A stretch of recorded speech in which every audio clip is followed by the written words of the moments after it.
The cell had no light. For months she had lived in the dark.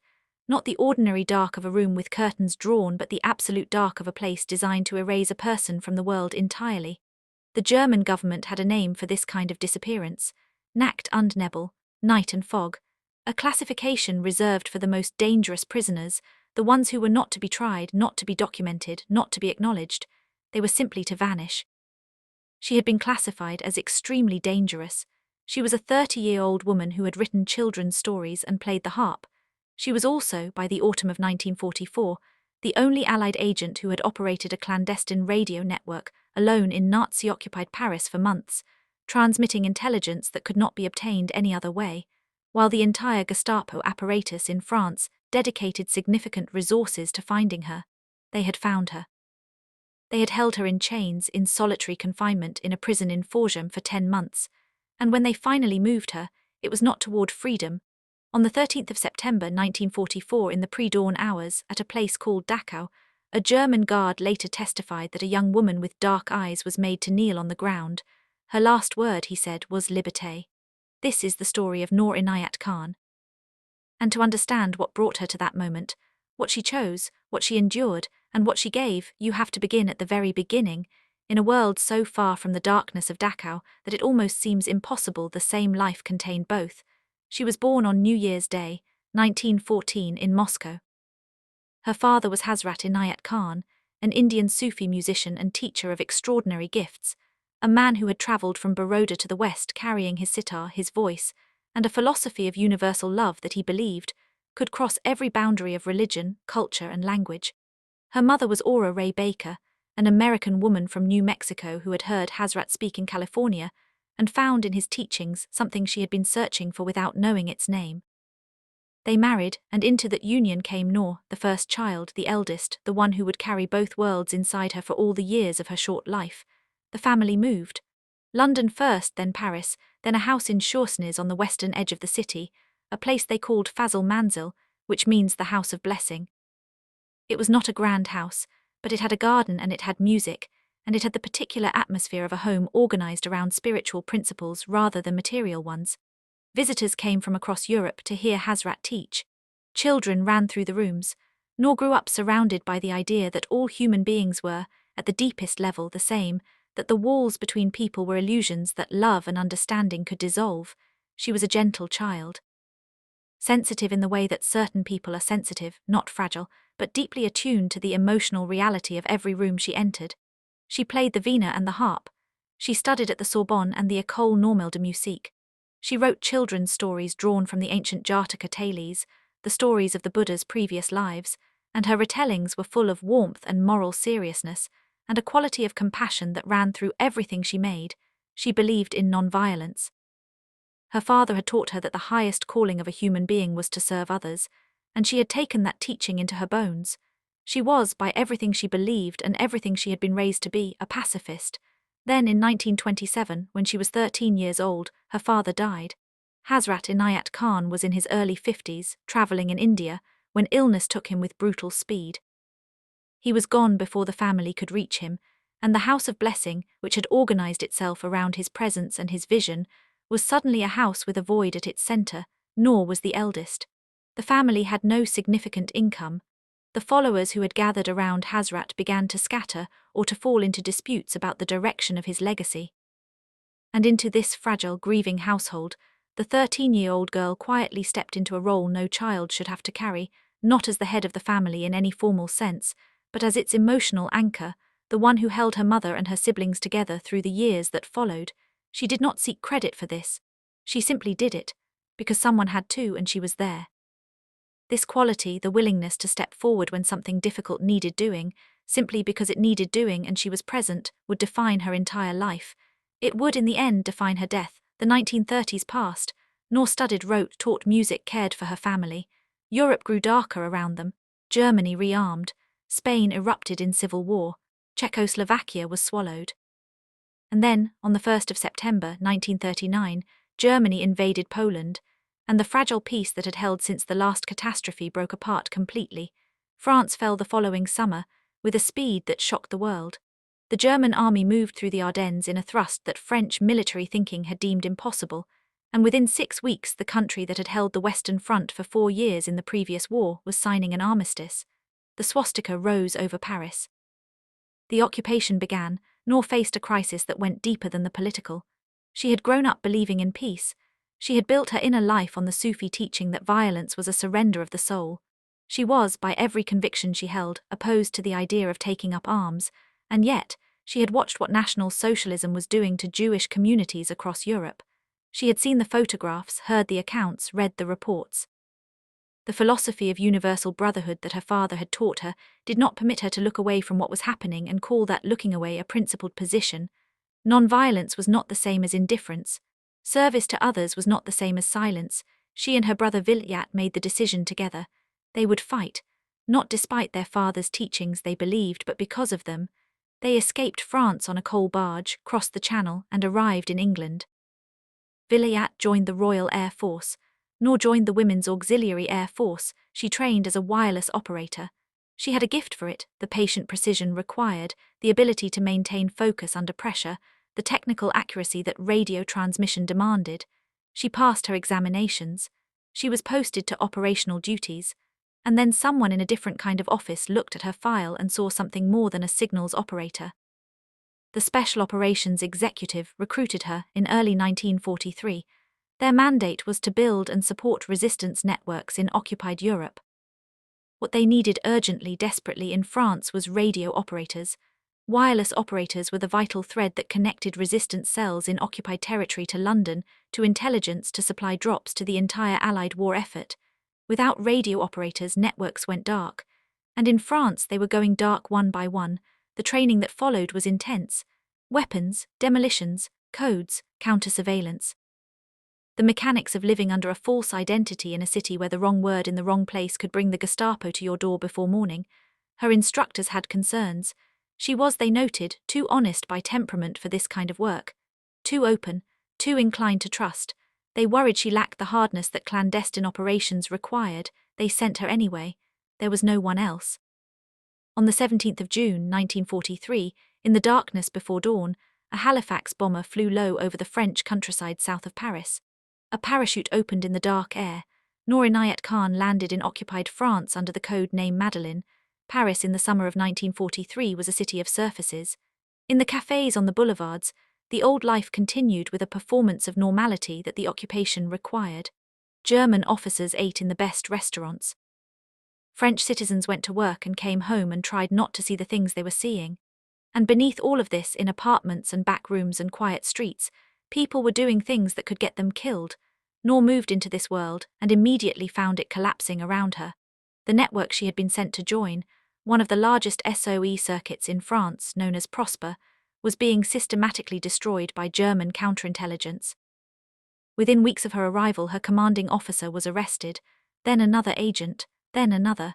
The arrests spread outward through the network with the efficiency of a system that had found a thread and was pulling it. Dozens of resistance workers were taken. Safe houses became dangerous. Couriers disappeared. London told her to come home. She refused. She was, she told London, the only radio operator left in Paris. If she left, the network went dark entirely. The remaining resistance workers in the city would be cut off from all Allied support, from all supply drops, from any communication with the outside world. She would stay and keep transmitting. London, after considerable internal debate, let her. What followed was one of the most extraordinary solo operations of the entire war. For 4 months Noor operated alone in Paris. She moved constantly, changing her safe houses, never staying in the same place long enough for a pattern to emerge. She transmitted vital intelligence, German troop movements, location of supply depots, identification of collaborators, requests for weapons drops to resistance groups outside the city. She worked under at least 6 different identities, sliding between them with the fluency of someone who had been doing this for years rather than months. She was, by any measure, not the person her SOE instructors had described as too gentle for the work. The woman transmitting intelligence from an apartment in Paris while German direction-finding trucks drove slowly through the streets below was something her trainers had perhaps not fully accounted for. Someone whose gentleness was not the same as weakness, and whose commitment to what she believed in was, at its deepest level, absolute. The Gestapo knew she was there. They had her codename. They had a description. They drove their detection vans through the neighborhoods where the transmissions seemed to originate, triangulating the signal, narrowing the radius. Every time she transmitted, she was taking a calculated risk. She knew this. She transmitted anyway because the intelligence was needed, because lives depended on it, and because she had decided in that moment when London told her to come home that this was where she was supposed to be. She also knew she was being hunted in another way. Informants were everywhere in occupied Paris. The Gestapo paid well for information, and the occupation had produced people willing to be paid.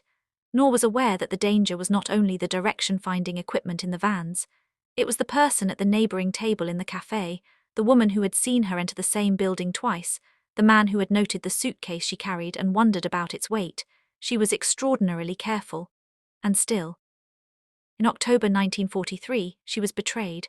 The historical record on the exact source of the betrayal remains somewhat disputed, but the most credible accounts point to a woman with personal grievances against someone in Noor's circle, someone who contacted the Gestapo for reasons that had nothing to do with ideology and everything to do with the oldest of human motivations: jealousy, resentment, the desire to harm someone by any available means.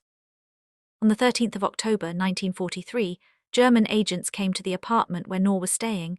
She was taken to 84 Avenue Foch. This address is worth understanding for a moment. Avenue Foch was one of the most elegant streets in Paris, a wide, tree-lined boulevard in the 16th arrondissement. The building at number 84 had become the headquarters of the SD, German Security Intelligence, in Paris. Its upper floors were interrogation rooms. The people brought through its doors rarely left in the same condition they arrived. She did not cooperate. They questioned her for days. They wanted names, networks, radio codes, transmission schedules, the identities of the resistance workers she had been in contact with. She gave them nothing, not a name, not a location, not a detail that could be used against anyone. She tried to escape. Twice. The first attempt came when she found a skylight that accessed the roof. She and 2 other prisoners had almost made it out when they were discovered. The attempt failed. The second attempt came shortly afterward during a moment when a guard's attention lapsed. That one failed too. The head of the SD section at Avenue Foch sent a message to London. A cruel and deliberate message. Using her captured radio equipment and her captured code books, they transmitted as if they were Noor, as if Madeleine was still free and operating. London almost believed it. Almost. There were signals officers who grew suspicious. The Germans played this game for weeks, trying to extract information from London's responses and trying to lure additional agents into the field where they could be intercepted. Eventually the deception was identified, but the damage it caused during those weeks was real. Noor was transferred to Germany. At Forchheim prison, she was classified as a Nacht und Nebel prisoner. Night and fog. She was to disappear without trace, without record, without acknowledgement that she had ever existed in the system. She was kept in chains, solitary confinement, near total darkness. For 10 months, the prison records at Forchheim described her, when they described her at all, as exceptionally dangerous and absolutely resistant to all pressure. She would not cooperate. She would not sign documents. She would not provide information. She would not apparently stop being who she was. There is a particular kind of courage that operates in the open, on a battlefield, in a raid, in the visible drama of action under fire. History records that courage readily. The world can see it and measure it and award it medals. There is another kind that operates in the dark, in a cell with no light, in chains, in months of isolation designed to strip a person of every resource they have except what they carry inside them. In the long, grinding silence of a prison where no one will come for you and everyone knows it, Noor Inayat Khan held. For 10 months, in September 1944 she was moved again. She travelled with 3 other SOE women, Yolande Beekman, Madeleine Desmament, Eline Pluman, women who had operated their own networks, carried their own secrets, endured their own months of captivity. 4 women, transporting by train across a Germany now feeling the pressure of the Allied advance from the west and the Soviet army from the east. 4 women who knew, in the way that prisoners in their situation come to know such things, that this journey was final. They arrived at Dachau on the 12th of September, 1944. The Allied armies were in France. Paris had been liberated 3 weeks earlier. The end of the war in Europe was a matter of months, not years. The liberation that Noor had crossed the channel to serve, that she had transmitted for, that she had endured Avenue Foch and Forchheim for, was happening. It was real. It was coming. She would not live to see it. On the morning of September the 13th, Noor Inayat Khan was made to kneel on the ground at Dachau. A German guard who survived the war gave testimony afterward. He said that she was struck before the end. He said that she did not break. He said that she cried one word, liberté. She was 30 years old. Europe did not know her name. London had reported her as missing, likely captured, presumed dead. Her family in England had received nothing official. The House of Blessing waited in the particular agony of not knowing, the uncertainty that is its own kind of cruelty. When the war ended and the testimonies came from surviving guards, from prison records, from the painstaking work of investigators who went through the ruins of Dachau asking what had happened, and to whom the story of Noor Inayat Khan began to emerge, she was awarded the George Cross, Britain's second highest civilian decoration. She was awarded the Croix de Guerre by France. She was recognized officially as one of the most significant SOE agents of the entire war. In 2012, a bronze statue was unveiled in Gordon Square in London, the first memorial in Britain to a Muslim war heroine. She stands there still, quiet and dark-eyed, a harp at her side. But the recognition that came after her death carries a particular weight, because the life that preceded it asks something of us. It asks us to sit with the question of who Noor Inayat Khan actually was, and what her choices actually meant. She was not a soldier by training or inclination.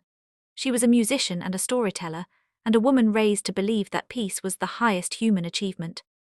She understood better than most the cost of violence, not in the abstract, ideological way that comfortable people in safe countries sometimes claim to understand it, but in the deep, personal way of someone who had organized her entire interior life around a different set of values. And then the world asked her to make an impossible choice. Not between easy things, between safety and service. Between her own survival and the survival of the people whose lives depended on one radio still transmitting in Paris, she chose, without drama, without proclamation. She simply told London she was staying, and she stayed. That is not nothing. That is, in fact, almost everything. There is a version of her story that turns her into a symbol, the Sufi princess, the harpist turned spy, the exotic figure of dual heritage standing against fascism. This version is not wrong exactly, but it misses the most important thing about her, which is how entirely, stubbornly human she was. She was afraid. Her trainers recorded that she was nervous in her exercises, that the deception required by clandestine work did not come naturally to someone who had been raised to value honesty above almost all else. She did it anyway, not because fear had left her, but because commitment had become stronger than fear. She had learned that from a father who travelled the world with a sitar, and the belief that music and love could reach places armies could not. She had learned it from years of caring for a family without resources in a foreign city.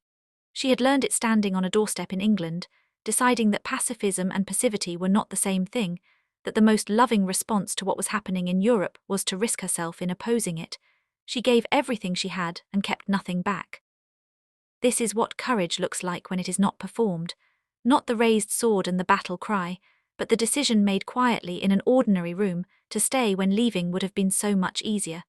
The radio transmission sent from a Paris apartment, while the detection vans moved through the streets below. The refusal to give a name, to provide a detail, to make one small compromise that would have purchased one small measure of relief, repeated across months of chains and darkness until there was nothing left to take. The freedom we live inside, the freedom to speak, to think, to be counted, was paid for by people whose names we do not know well enough. By people who made decisions in circumstances most of us will never face, and who held to those decisions longer than anyone could reasonably be asked to hold. Noor Inayat Khan held, in the dark of a cell in Forgeheim, in chains, in the particular silence of a place designed to erase her from history, she held. She carried inside her, in whatever form it takes when everything external has been stripped away, the thing she had been raised toward and had chosen completely. The belief that human beings are worth fighting for, that freedom is worth dying for, that love expressed as courage in the face of cruelty is the highest thing a person can offer the world. She offered it completely. Her last word was liberté, freedom, not for herself. She knew on the morning of September the 13th that she was not going anywhere.